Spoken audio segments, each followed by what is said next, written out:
Sometimes I play a game and I can just see how these little episodes will come together.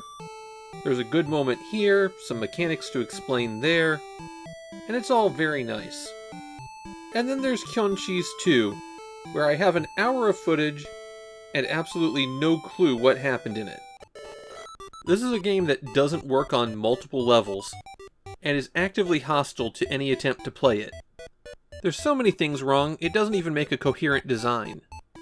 The developer of this one is Thinking Rabbit, the makers of Sokoban.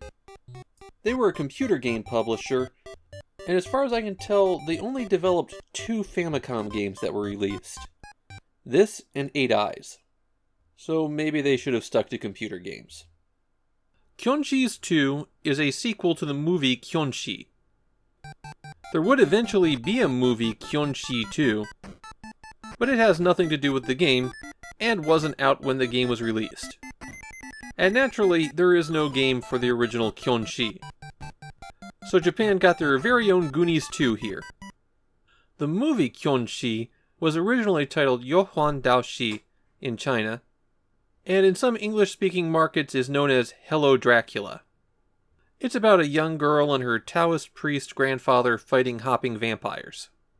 And as part of that, they get the assistance of 4 orphaned brothers, and those 4 orphans are the main characters of this game. For those unfamiliar with the concept of the hopping vampire, they're reanimated corpses whose limbs are so stiff that they can only hop around. They sustain themselves by draining life force from their victims.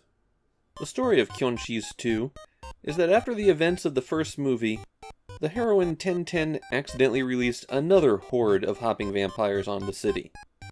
Also, 3 of the 4 orphan brothers had their souls stolen, and now everyone needs to go beat up some hopping vampires. The very first thing you do in this game is select player 1 or player 2. This is not a 2-player game. Those are actually the save slots. That's right, this is a game with a battery backup. When you select a slot, you're then given a choice of which of the 4 brothers you want to play as. You can continue the one that you were playing before, or you can start playing as one of the other brothers, which resets all progress for the first one.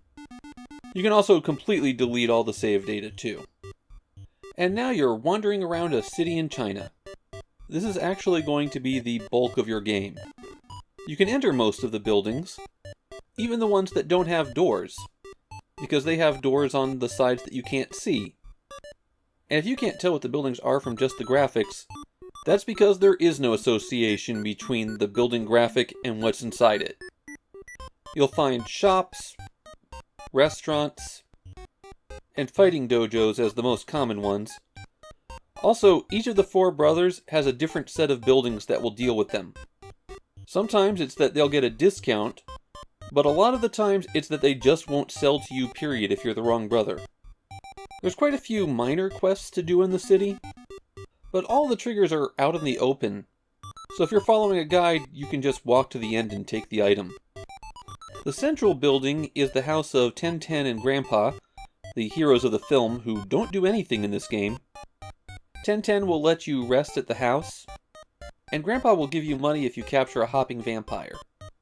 Resting at the house is how you save your game, so if you die and have to continue, you also go back to the last time you rested at the house. There's a day-night cycle in Kyonshis 2.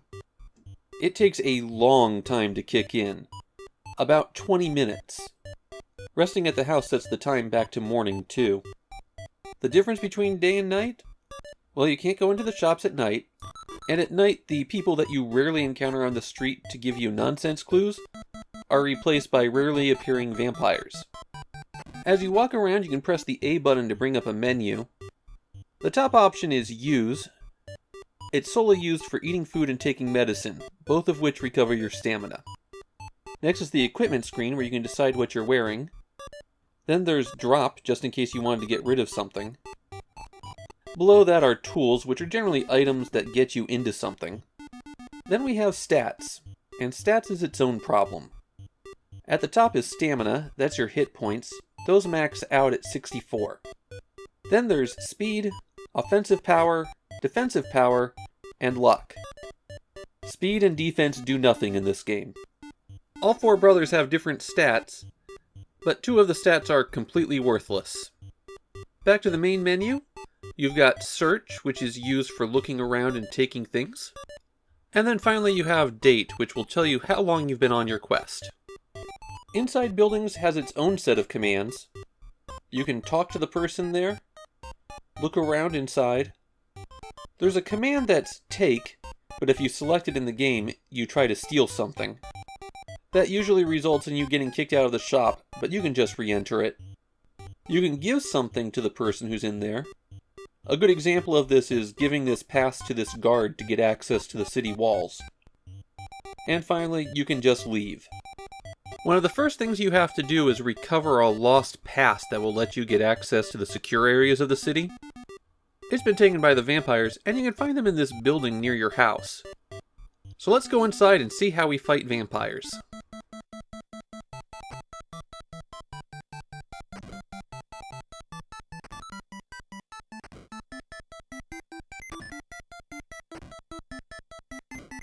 That's it. You're looking at all of the excitement that this game has to offer. The A button kicks, the B button punches, and you press up to jump. I would stick with kicks though. The way that the vampires move, the extra reach of the kick comes in handy. And once you have the rhythm down, you just walk forward a little bit, kick the vampire, walk forward a little bit, kick the vampire, and repeat until the vampire's dead, which will take a very long time. Fortunately, they only attack you one at a time. All of the brothers look different on these side-scrolling screens, but the strategies are exactly the same. On very rare occasions, you'll encounter this vampire who looks like he should be recording videos about old video games on YouTube. He's apparently a boss vampire. I should say, I am told that there are additional enemies if you go into certain special dungeons, but you have to grind up cash for a while in order to access those dungeons, and that means you're going to be going through these fights for a long time, probably an hour or two. The thing that elevates Kyonshis 2 to being an especially bad game is that the only way to beat the game is to play it 4 times, once with each brother. There's no variation in the quest, you just have to play through the game repeatedly. So you clear the game with one, and then you select another brother. And the last brother that you do this with is the one who can reach the final boss. In Japan, Kyonshis 2 is best known for being completely confusing nonsense. Even Japanese players don't understand the game. The question I'm left with is, why did Taito think that anyone would subject themselves to this game 4 times in order to beat it?